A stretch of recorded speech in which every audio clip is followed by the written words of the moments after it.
with replay analysis number 10? 10, I think. Alright, so in this replay analysis, I'm going to be going over the replay from the perspective of this Rubik. It's a 4.2k MMR game. Before I start, I just want to say that 4.2k MMR isn't particularly high, but it's still in the 90th percentile of Dota, I think, probably higher. So even though you might see some mistakes you might think are dumb, still a decent level of Dota game. And Dota has a weird thing, it's not like a lot of other esports, I should guess. How should I put this? If I watch CSGO, it's really hard as a new player, it's really hard for me to criticize players for silly mistakes.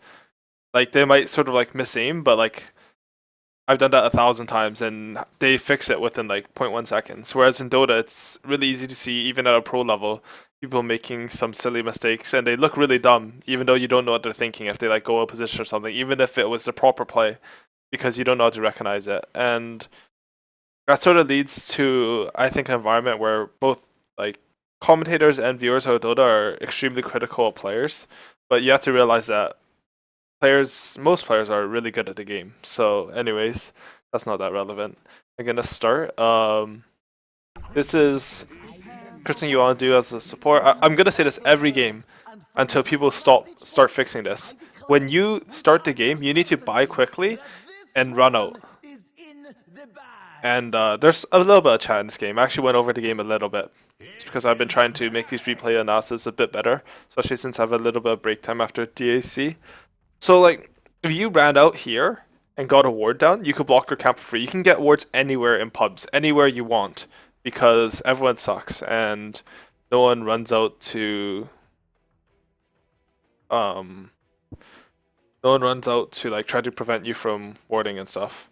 Anyway, so people have sort of basic items. Enchantress has boot sentries, which is sort of crazy. Tidehunter has a wand, that's not very good. Kraken Shell at level 1 is 10. A Stout Shield is actually only 12. If you have both of them, then the damage block together is going to be around 15. So Stout Shield is still good on Tide, and also Anchor Smash first is usually better, just because you can last it, and Stout Shield plus Anchor Smash is extremely strong. Anyway, so they're doing sort of an aggressive tri lane, and one of the things I want to talk about is when you want to run these aggressive dual lanes, aggressive tri lanes. Holy crap, at the start of the episode I didn't say what I was going to talk about. Okay, I'm going to pretend that everyone who starts my video will watch until here because they love me. And this is my intro to the video. This game is extremely long. I'm going to be breaking this game down into 2 parts for a replay analysis. The first part is going to cover when you aggressive dual lane or tri lane, you need to know exactly what you're losing in your safe lane. Is it good? Will it help you? You need to, and I want to focus on early game movements and what you should buy as supports. The rest of it, in my second part, which I will be doing later, maybe today, maybe a different day, is going to focus on sort of, again, mid-late game decision making, because even though I've done that a couple of times in other replay analysis, I think you should keep doing it. Again, I mentioned the game is at 4.2k MMR, it's not as bad as people think, blah blah blah. Yeah, alright. So anyways, the aggressive tri lane, they secure the rune, they get 1 rune, give it to Sky. Oh shit, this is the old version, so there are no bounty runes. So yeah, this is also an older version of Dota. I don't know what version it is, but yeah. I should get new replays really, but whatever. I think it's fine. The same concepts apply to your movements, and this replay series will never be about specific plays, I think. So when you're here, after you show here and you get the rune and you move into here and you ward it, you generally don't want to ever show on the side here, because if you don't show here on the side, if you just stand here together with your Earthshaker and Rubik, one, it's really hard for them to run up because they don't know where you are. Wait, I don't know who's farming here, but anyways, it's really hard for them to run up because they don't know if they're going to get fissure blocked, they're going to get lifted into a fissure, into nuke down and stuff like that. And two, their mid player has to play really safe because he has Discord, which doesn't see here. So if you're standing like here and just chilling, you're actually creating a lot of space for your team by doing nothing. Whereas if you show here, your mid player is like, hey, look how aggressive I can play. And as a result, the CS is 3 for Razor and 0 for PA.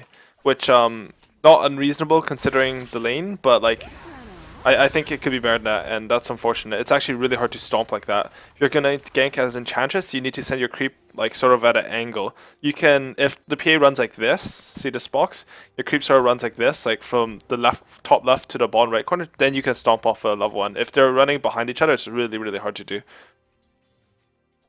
It's almost to a point of luck if you have level 1 enchant. Anyways, so, what the hell is talk about? So now they're staying off the map, and it would have been better if they did this a lot earlier because then the mid would have to be really scared. But anyways, they're gonna get a gank here. I don't care too much about this gank. It's a good gank, but like it took so long, and yeah, Fissure. Oh wait, hey, that gank did not work out. Wait. Okay, when I was looking at this before, I didn't even realize because I skimmed through it really fast. Okay, so when you gank like this, always lead with the opening spell. Like if you're ganking from behind here, you can lead with lift, probably. So Fissure blocks him off and then they come around and there's 2 supports on the other team here. And this is disaster, ES and PA die. Alright. And Rubik? And Rubik dies. Alright, so that's a 3-0. Hey, so these are just some useless jukes here. He's dead, he can't do anything, he's just wasting his tangos. You really should buy, he has 300, he only lost 30 gold, so it doesn't really matter. What the heck is this?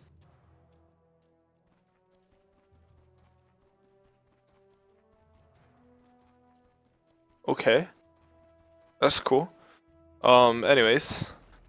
So, again, they took a long time for that gank. If they stayed off the map, it would have been, they could have done it earlier, or Razor would have to play a lot more scared. Instead, they got 3-0'd, and it was really, really, really bad for them, of course, right? Wait, does that mute my mic? I'm like hitting the hotkeys for the grasp. I think those are my mic. Okay, I'm good, I'm good. Anyways, so how to recover? See, she goes in with the angle of the centaur. She gets a stomp. It doesn't really matter because she's going to blink out. Enchantress is dead. A good counter gank by Rubik. After you fail a gank like that, the easiest way to come back in this version of Dota is to get kills. So you have to predict what's going to happen in the game, or you have to go for a gank. And that's not universally true. Like you can come back by just utilizing the map better. But with the like golden EXP changes, especially the EXP changes, like he got a full level from that on Rubik, which was just on, it was even on like a level 3 Enchantress, so that was really nice for him. That's the easy way to come back, camping, predicting a gank and just camping them. So again, I want to go over, so the Earthshaker Rubik sort of aggressive trial lane or moving around, what has it done so far? Even if they got that Razor kill, let's assume they got that Razor kill, because that's what probably should have happened. Let's see if it was worth it. Tidehunter's level 5. Clinkz is level 5. Clinkz has 21 CS. I think ideal CS right now is like 28. Is that right? You know what? I don't even know. Let's just say he had to miss some CS, and Tidehunter got 11 CS and level 5, which Rubik, Clinkz, Earthshaker, I think Tide would be level 1 or 2. Maybe not in this pub, but let's assume we're playing at a top level, because it's hard to analyze stuff if you're assuming non-top level, or it is for me anyways. Because, yeah, that's what... Anyways, so you gave up 4 levels extra on the Tidehunter from 1 to 5. Almost 6 now. And you would have traded that for maybe a Razor kill, and the Void would have much less CS. So... in my opinion, the Enchantress probably should have done a better job this game. And them moving around this game was probably not too worth it. I think ideally you have ES Fissure block this, you have Rubik and Clinkz try to zone a Tidehunter, he'll get maybe level 3, Clinkz is really strong in lane. So he gets maybe level 3, loses all his regen. With a Magic Wand first, he wouldn't even get level 3. And then the ES can still help out mid, Rubik can still come gank with the ES. And they're getting some catch-up kills here, which is really nice, but yeah. So, probably not the best lane setup for them, and it's good to know what you're going to lose by try laning aggressively or whatever like that. I am so jet lagged. That was my Facebook going off, wasn't it? Oops. Anyways, so Rubik goes back to heal. You need to, at this point, you're level 2 at 6 minutes, even though you've been involved in a couple kills. Even though he didn't get assist for this, but he left it in charges here. Which is dumb. If you stun someone, you should get assist. Not that it actually matters, but make people feel better about playing support and stuff. So, yeah, he's been in the right position at the right time, but he's not able to save. This Earthshaker is probably also dead. That's really unfortunate. Good block on the creep, so now Rubik can get EXP. He doesn't go to get XP, he goes home to heal. And they get a return kill on Void. Razor died? Appa? DD damage? Did I just say DD damage? Christ. Double damage, PA, pretty good, pretty good. Even get a crit, didn't matter. That's obviously really good for the mid. PA is actually doing way better than she should against Razor. Razor's one of the only heroes that can shut down a PA. Oh, what a disaster. This is some clowny shit. Oh, fucking outplayed. So anyways, they died, blah blah, I don't really care about that. I want to focus on what the Rubik did during that. So, even though that was such a disaster for his team, Rubik probably did a good thing here. So, you're level 3 at 8 minutes. Your team might get mad at you for not helping out, but this PA, probably should have got kills. She's actually just creating space right now. And Rubik she is level 2, now he's gonna be 3. By the time someone like who can stop him comes back mid, he got his level 4. So he got 2 levels, he got a good ward out, he's able to sort of move around. So that's a way to catch up. When your allies make space for you, you have to go take a lane and stuff. I am so jet lagged. Fuck this shit. Anyways, he's camping runes, that's good. Blah blah blah blah blah blah. Wards. Fuck the ward. Right.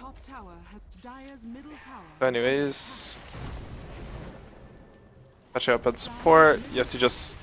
Whenever you're behind and you get some of these kills, you're going to catch up a lot. Now he's level 5, he has arcane boots. So to summarize, this Rubik started out the game really badly, but he was able to camp mid and then take mid when his mid hero went somewhere else, and then participate in a little team fight skirmish bottom. And now he's almost level 6 at 12 minutes, which, I mean, for most games, like, it's not that good, but for this game, it's pretty acceptable, I think, considering what went on. And Earthshaker actually got level 7 somehow, which I'm not too. I think he was sort of farming in lane actually. But anyways, we're gonna see some big plays from Rubik here. He gets a Chrono, Void doesn't get a bash, so he steals Chronosphere. Sick.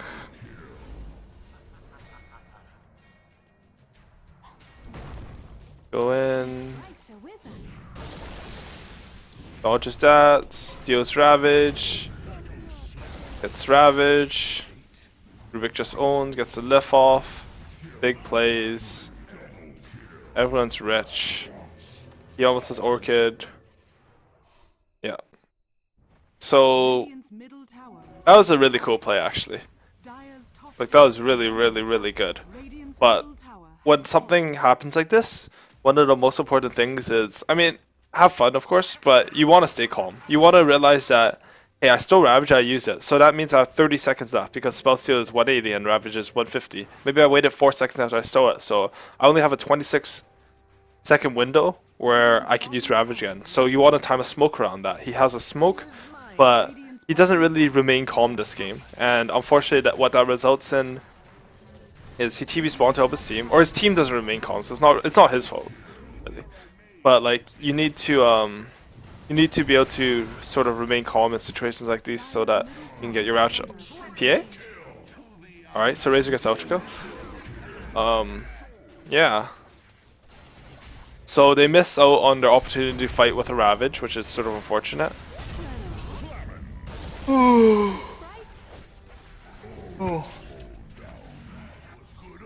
Yeah, anyways. Well, what'd I do?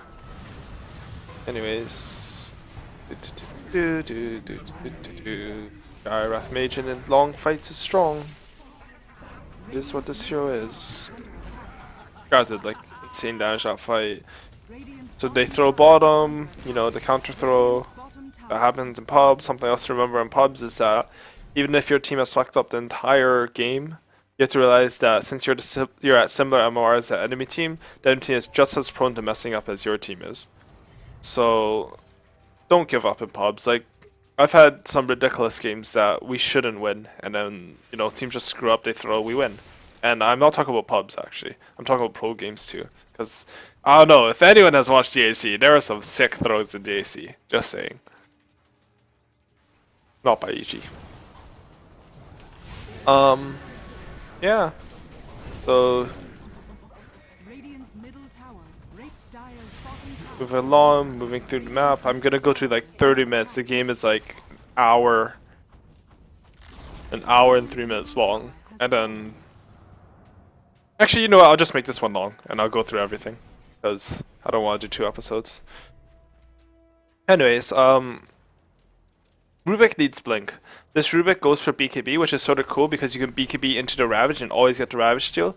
But Blink is just, it's so important for your hero because the only thing they have to initiate right now is Fissure. And you want to think about how your team works. So Clinkz right now can solo anyone with 1 stun. And he went from like 13-minute Orchid to a 20-minute Orchid. 13-minute Orchid, 20-minute Orchid with treads, I don't know. His farm sort of died because he tried to move around too much or something. And so anyways, you need to think about how your team works. Scarth or Clinkz can kill anyone with a Fissure or a Lift.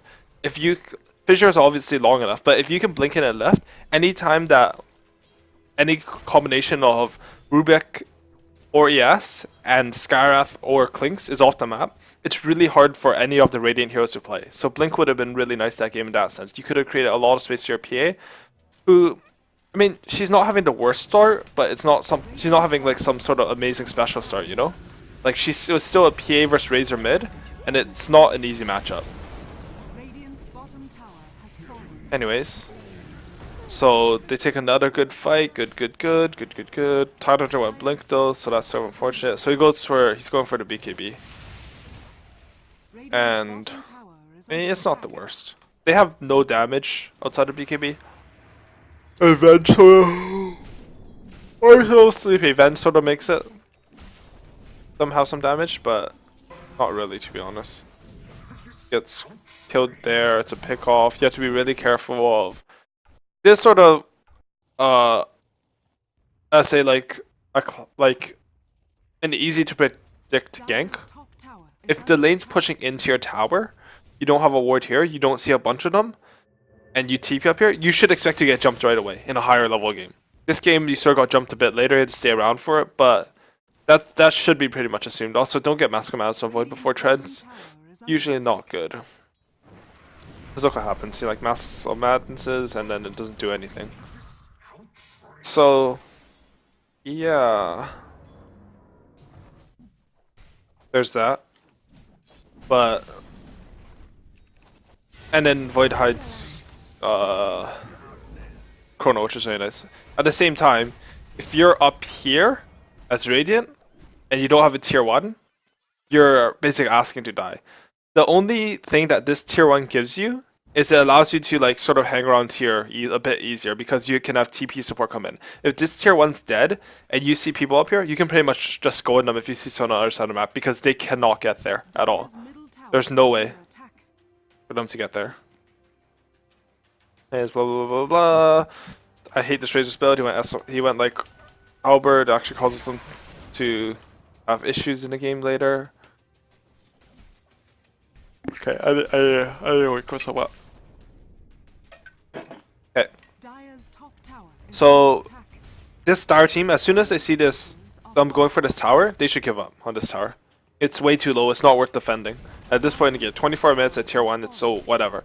Instead, what they could have had is they could have had this lane shoved in, they could have farmed this, they could have farmed this, they could have farmed this, they could have farmed this, they could have farmed this, they could have had this lane shoved in. They did half of that.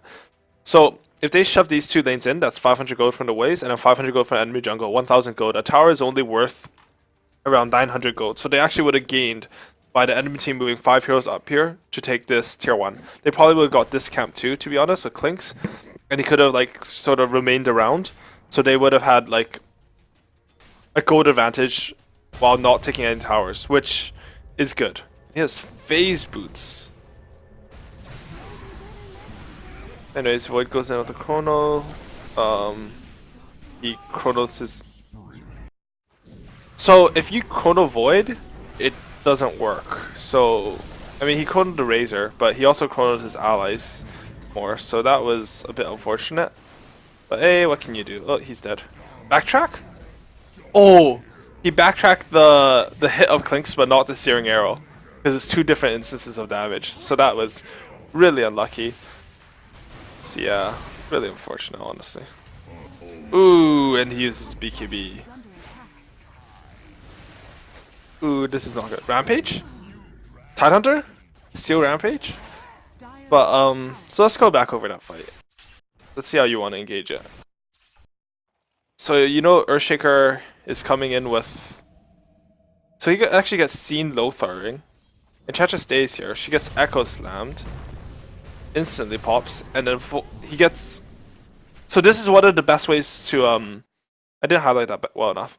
So as Void, when you see them going on your Enchantress here, what you should be looking for is what he did exactly. He's not looking to save his Enchantress here. He's looking to counter initiate. So he sees them coming in here, and then he gets a counter initiation. And this is sort of one of like the easiest principles of team fighting in Dota, is when you counter initiate like this, it's always going to be better for your team than just initiating, because the reason is if they're running into you, then they're closer to you. So when you counter initiate, your team has to spend less time during your initiation getting to them. So if I Ravage and then during those 2 seconds stun, my team all has to run to them, then for those 2 seconds they're not attacking. If they Ravage us and then their team moves into us and then I get like an Epicenter Burrow Strike on Sand King, then their team's already near us, so and they're more clumped up usually. So that means that we're gonna get extra time to attack. And that's basically why, even though Rubik sort of screwed up, that's one of the reasons why this team fight was able to go so well. Is because Void got a really good counter initiate, and counter initiations are always more valuable than initiations. And that's like a good counter initiation will be better than a good counter initiation will be better than a good initiation.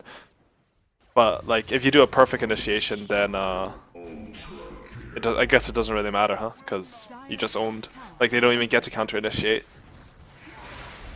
I don't even know what I'm saying. Just take it. I think you should know what I mean, even though I'm sort of dumb and I can't articulate it properly.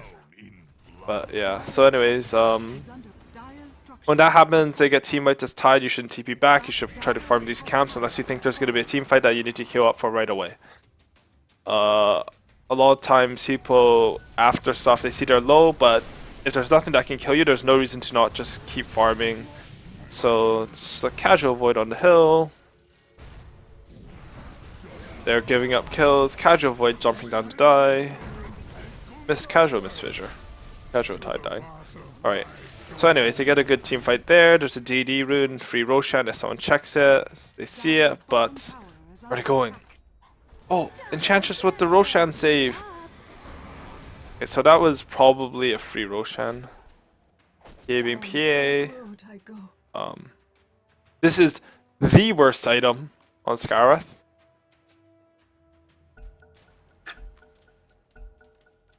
There is no item that's worse than eggs, I'm pretty sure. That's unfortunate. He didn't have his slow Neo Silence combo there, so he didn't get a kill. That sucks. Anyways, so Dire didn't take the opportunity to take the DD and Roshan because after getting the wipes, they didn't check the runes, they didn't do anything with their time. So again, time management after you take a good team fight is very important because they missed free Roshan and they got 2 heroes killed. So that is not good.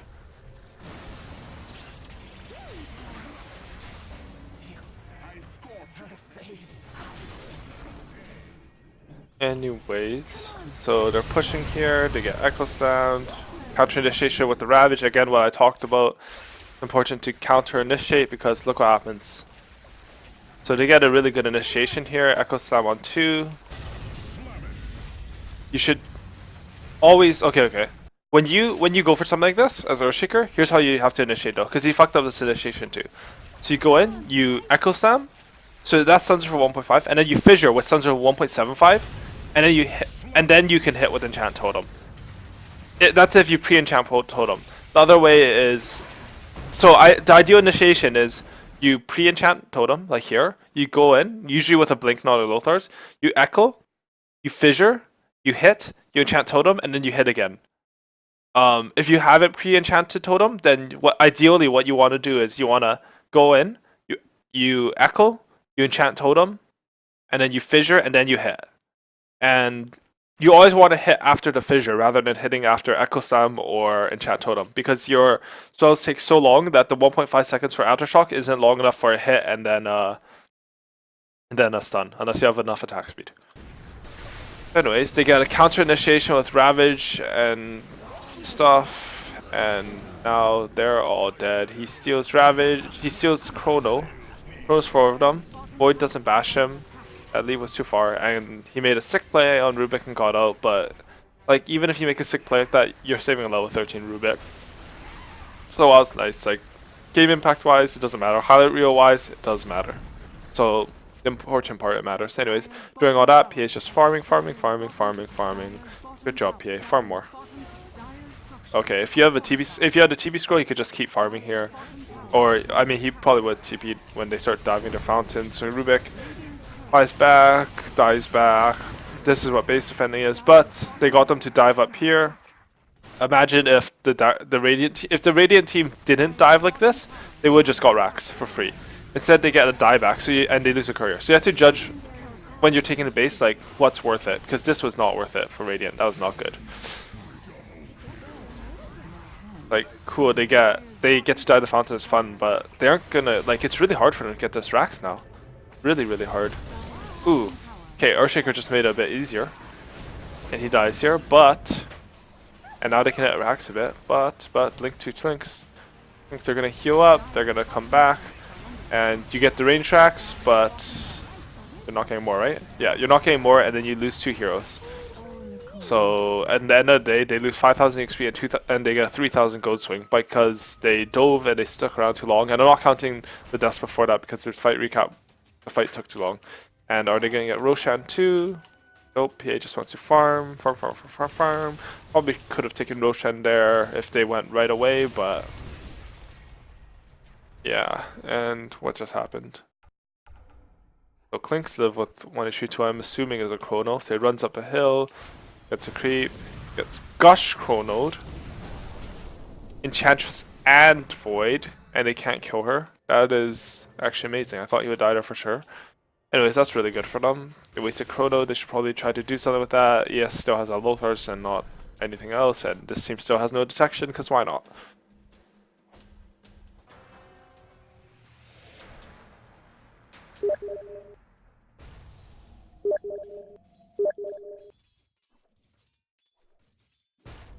No, this is pretty much what I see from 4K games on any server. Like people always think they're better than they are if they're 4K or any MMR really. Like that's just how Dota is.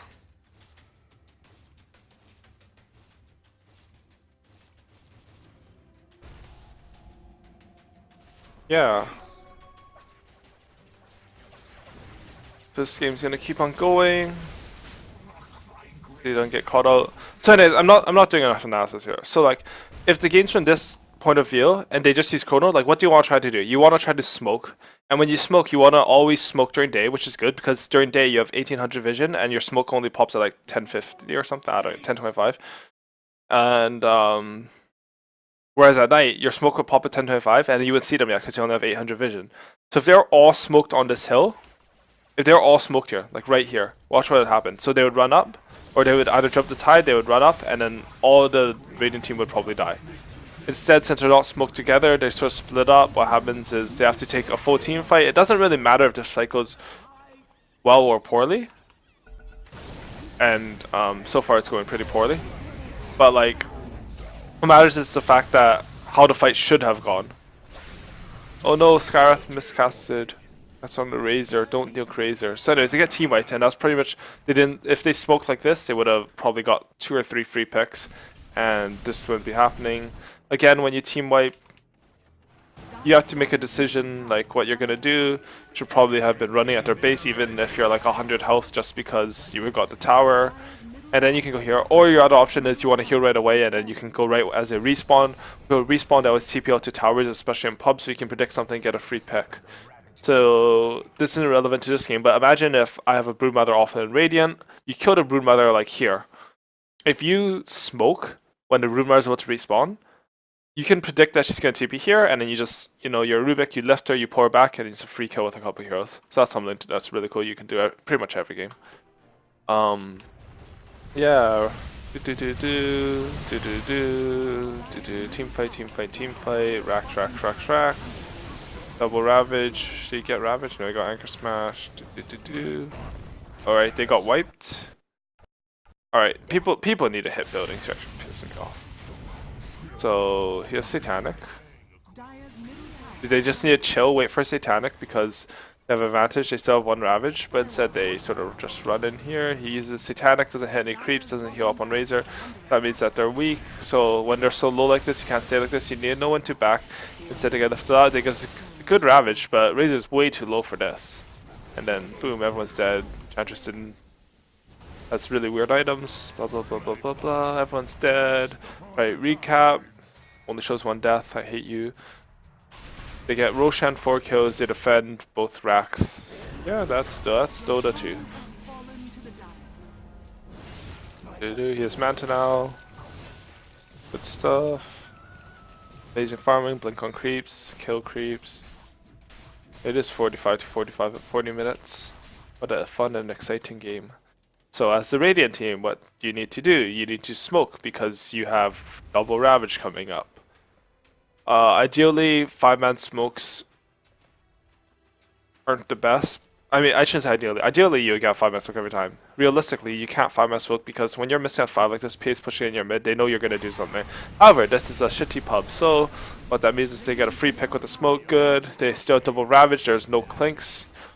They don't know whether he has buyback or not, but... Oh, that is sad. Anyways, you get some free picks there, 3 free picks with that smoke, good job. They still double Ravage, just go time. So PA...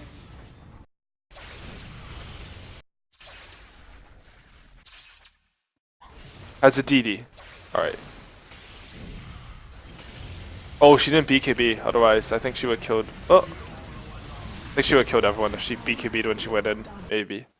She BKB'd, linked in, hit him twice, Manta to like dodge the link animation. She would have killed a lot more there.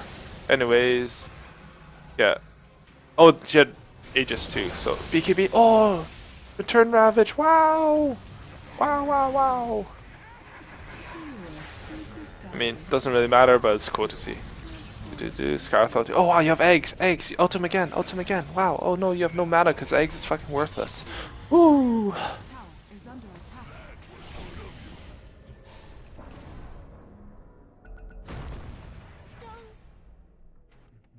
Interesting fissure. Gem down. Sloth where it takes the gem. They have halberd, so it's hard to hit shit as clinks.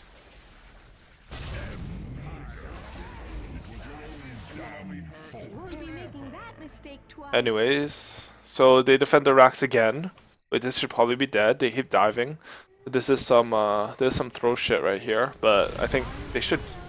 So you're getting some 6 steals from Rubik, but again, you need to think about like, if you want to just have fun, you can play this way. But if you want to like just win, if winning's fun for you, then like you don't want to be diving them into their tier 4s. You want to just be hitting these racks. So finally you get 1 racks, puts buy 1 clinks, win clinks.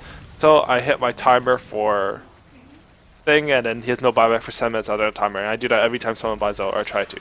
Anyways, you get some link damage, you take 2 racks, and then you should be running. Like as soon as you get those 2 racks, you should run. Good job, Razor. You are my friend.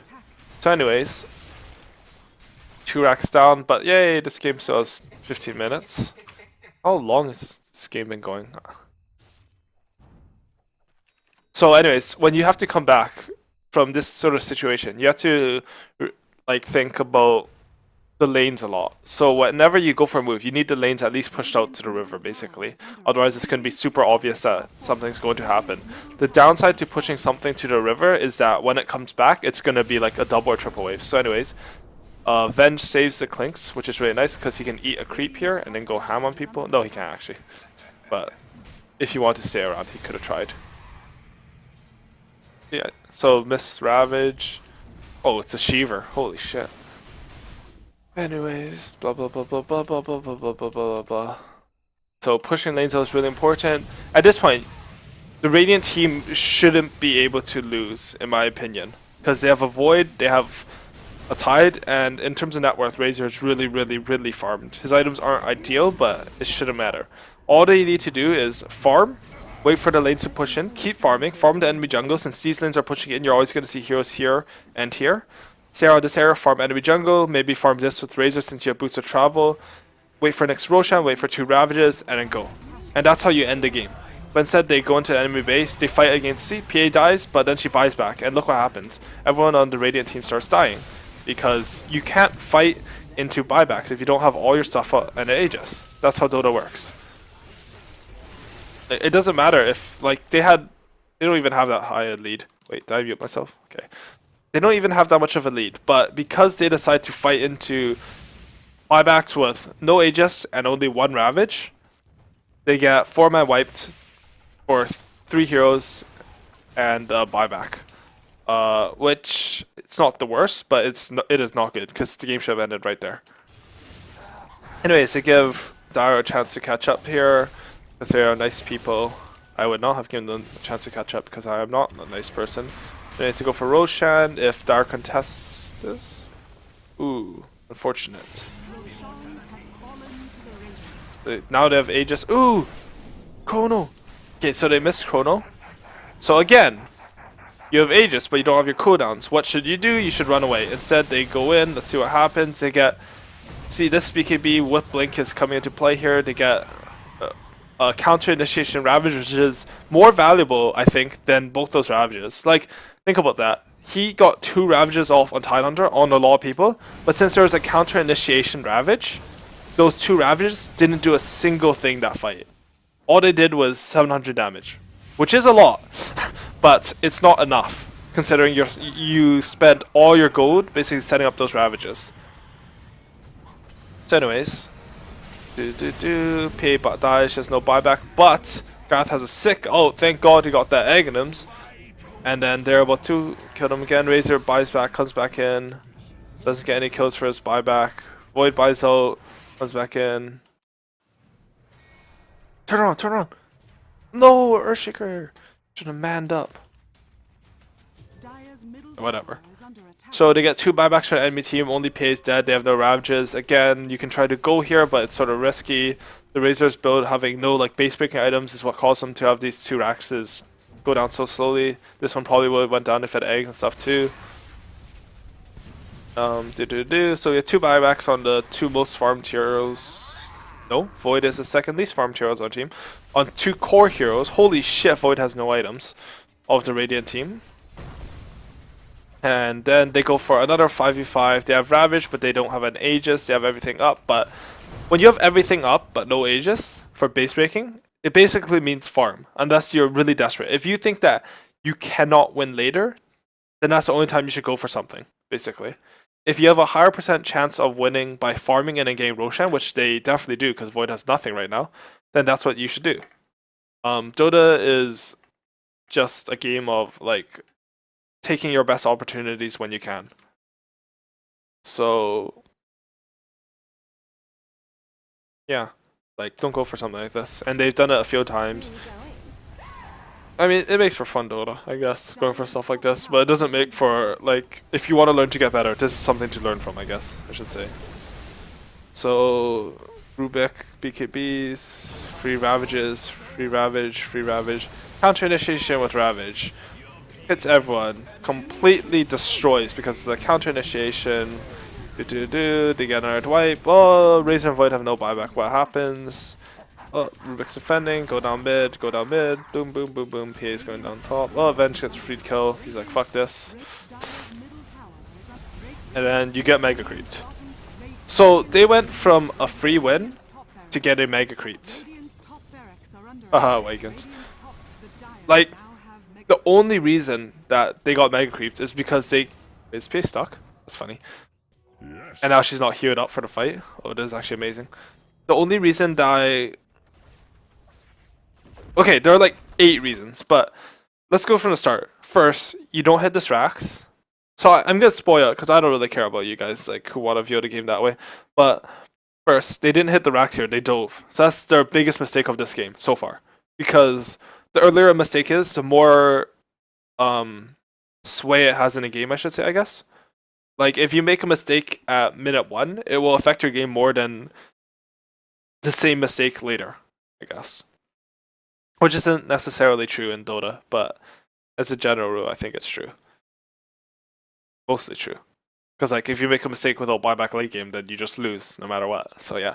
Anyways, so they can't get these racks, and then they, like, go push this again, they don't get it, they, like, run up here, they dive to here, do that, they push without their cooldowns up here, they lose that, they buy back, they push again, and it took, like, 5 mistakes for the Dire team to get back into this game. So even though people complain about this version being way too easy to come back in, oh, sick Ravage. It's not necessarily that true. Like, you can still, wait, gosh, the wrong thing. PA would died. PA still dies. You can still, sorry, it's not too easy for teams to come back because, like, Radiant still should have won this after making 3 mistakes, I should say. I am so bad right now. I need to learn how to speak English. Woo. Anyways, their Mega Creeps, the creeps are coming in. What Dire should do again, if they want to play it safe, is unless you have buybacks, which they do not. Does he have buyback? No, they should just chill. Just chill. Just wait. Go farm the enemy jungle. Farm everything. Just wait till everyone's up. Wait till cooldowns are out. Wait till the Mega Creeps push in. They aren't that good at dealing with Mega Creeps. You just wait. Just wait. And then you get a free win. But instead, they're impatient. They go for it. It sort of works out.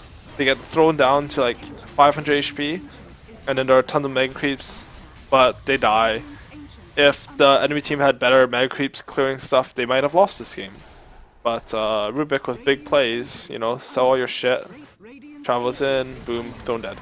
So, basically, to sum up this game is, like, from the start is, okay, to sum up this episode, the biggest thing from the start of this is, when you do dual lanes aggressive or tri lanes aggressive, you need to know exactly what you're losing and what you're going to gain. They managed to match up like Clinkz versus Tidehunter, which is good with them, especially with Tide's bad starting items. But you also have to realize that the Clinkz didn't get free farm, Tide still got his level 6, stuff like that happened, which made the mid game a lot harder.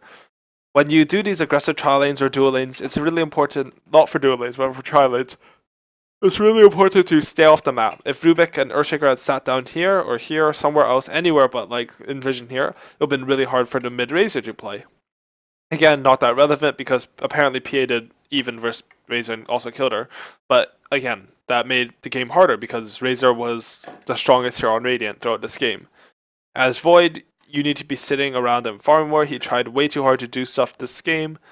And that's also the fault of his team because they kept diving past Raxes. If you want to win a game, you need to play safe. You need to know when to just calm down, hit buildings.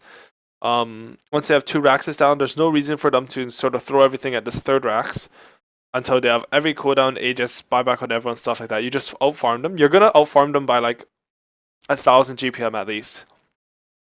Probably more if you're farming both Ancients, both Jungles, 3 lanes, and you're just farming 3 lanes. It's probably more than 1,000 GPM. So the gold and EXP is just gonna skyrocket until one, like, to mess up when you have 6k on every hero more than them because you just A-click into them. Like, there's this theory from Day 9 in StarCraft, like, or not from Day 9, but just in StarCraft, it's like you can get to Masters with just macro. And it's not true anymore, I think, because people have gone better in Masters. Maybe not, I don't know how StarCraft works anymore. But when I played, like, it was true. Like, I could literally make my production expand, get an army, A-click it on the minimap, and I could probably win to like mid-masters. Because macro is just that important. And people don't ever talk about macro in Dota because there's no resource mining. But like I would actually like to define like micro and macro. And I guess I'll do that in a AUI's 2 cents. But in short, like macro is going to be how you use the map, how you farm, how you take Roshans, make big decisions with your team about moving around the map. Micro will be like how you team fight, how you cast your spells, how you do in lane, stuff like that. And while they're not as all encompassing as they are in the RTS like StarCraft, they are very relevant to a game like Dota. So if there's anything to take away from this, it's know exactly what you're getting out of the early game, also run out right away to play swords and stuff. And then in the mid late game, you have to be patient. Take team fights you know you can win. And also another thing in this episode that was sort of important is if you watch this replay, like every time Rubik got a counter initiate or someone got a counter initiate, like the Tide Ravage here also, it completely destroyed the other team because they were out of position. If you initiate, how it works is at a certain point people hold default good positions. So if everyone's in a decent position and you initiate, it's hard to get a really good initiation. When you counter initiate, people are breaking their position sort of to try to move in because their team initiated, and then your counter initiating catches them all out of position and they all die. And that's just how team fights work, I guess, in Dota. And if you get a perfect initiation, it's not true. If there's no chance to counter initiate, then the initiation is perfect. But oftentimes, waiting for that counter initiation, like you'll have 5 people standing around the area, just basically staring at each other, and no one really knows what's gonna happen. But like you can't just blink on them and go. Sometimes, otherwise, they're gonna blink your team. They're gonna stop your team. They're getting a really good initiation, and then you're gonna lose. The best example of this I have is like I don't know if anyone will remember this, but I can just explain it or describe, I guess.